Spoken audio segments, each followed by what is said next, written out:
Good morning. Happy Monday. Well, what a weekend. It was a 9/11 weekend. I remember watching lots of shows this weekend, kind of in honor of that day, because I don't want to forget that day. And 20 years later, it it definitely is starting to kind of fade away for a lot of people. It's definitely not as prominent as it was, say, 10 years ago when the same anniversary hit.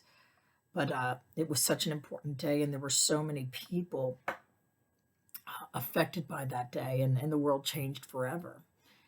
And I watched last night 60 Minutes. They talked about the firefighters who, ran to the building and how many firefighters lost their life trying to save other people from this horrific, unthinkable tragedy that was happening, like, in real time. Like, literally, they got there and they got to work and they said, all hands on deck, everybody come. And they were just saying, go up in the tower, go there, go that, go this. And they didn't even flinch. They went and they ran and we went right into the flames, right to save those people.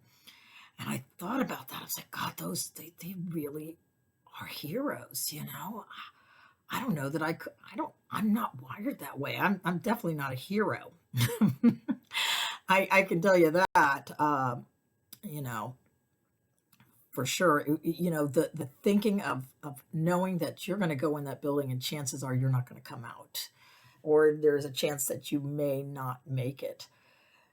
What a thought. But they didn't even think twice. They just did what they had to do.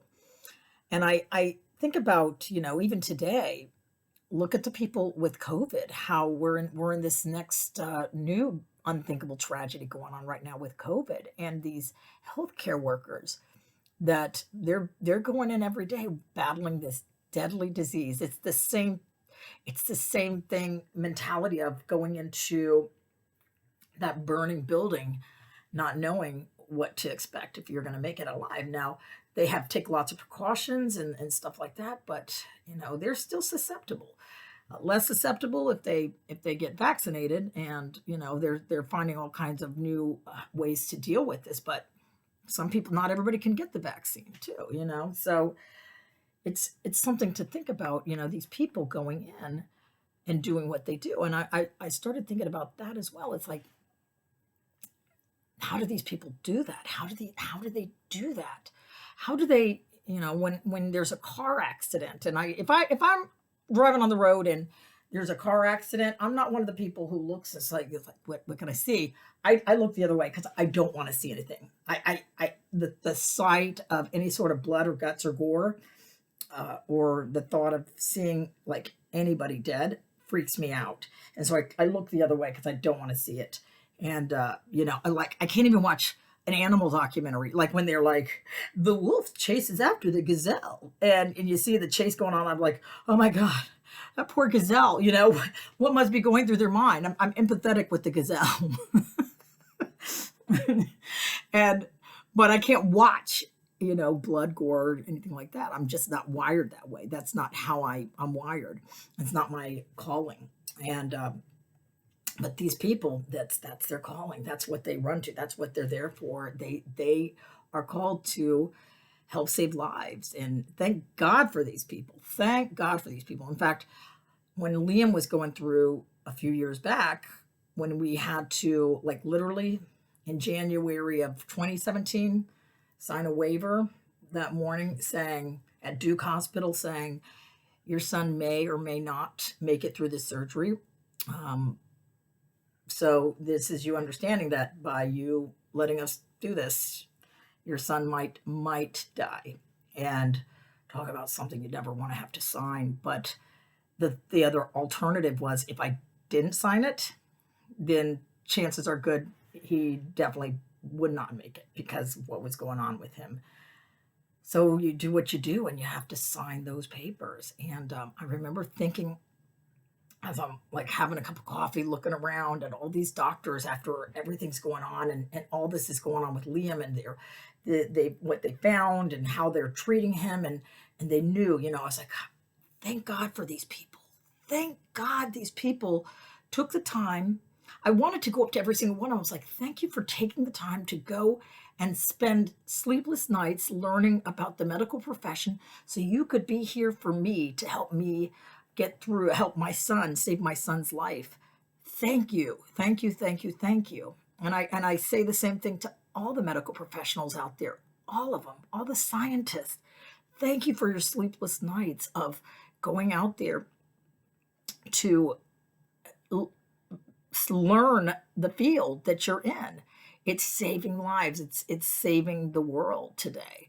And thank God for these people. When I was going through with Liam, it had all these people, the sacrifice they made to be able to be there and serve somebody in that time of need. That's a hero. That's an absolute hero.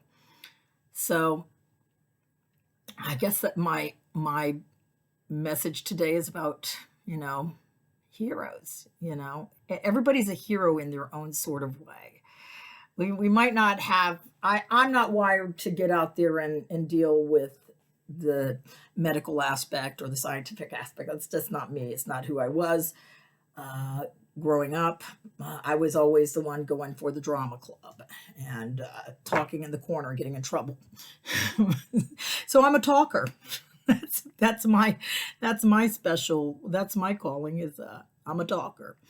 I like to talk. I like to entertain. I like to share the message, and it's what I can contribute to this time right now, and that's what I want to do. What's your calling? How are you going to be a hero today? What's your calling to help the world be a better place? Whatever that is. My sister is a nanny. She's got an incredible gift with children, and she gets to help these doctors. She works currently for some doctors who have to go in and save lives, but they wouldn't be able to do that had they not had, this incredible nanny who's my sister, who I think listens to my podcast and my Monday messages. So shout out to Shannon, an incredible nanny who is serving with her special gifts. Everybody's gift, no matter what it is special. And don't judge your gift. Don't judge I always know there'll always be somebody out there better than me. And there'll always be somebody out there not as good as me. So all I can do is not compare, but just be. I'm going to be what I am, and wherever that falls in the spectrum of things, fine. I'll get out there. I'll do what I do. I'll talk. And if it helps somebody, great. There's always going to be better talkers out there than me. That's okay. That's okay. I'm not going to judge God's gift for me today. I'm not going to judge God's calling for me today.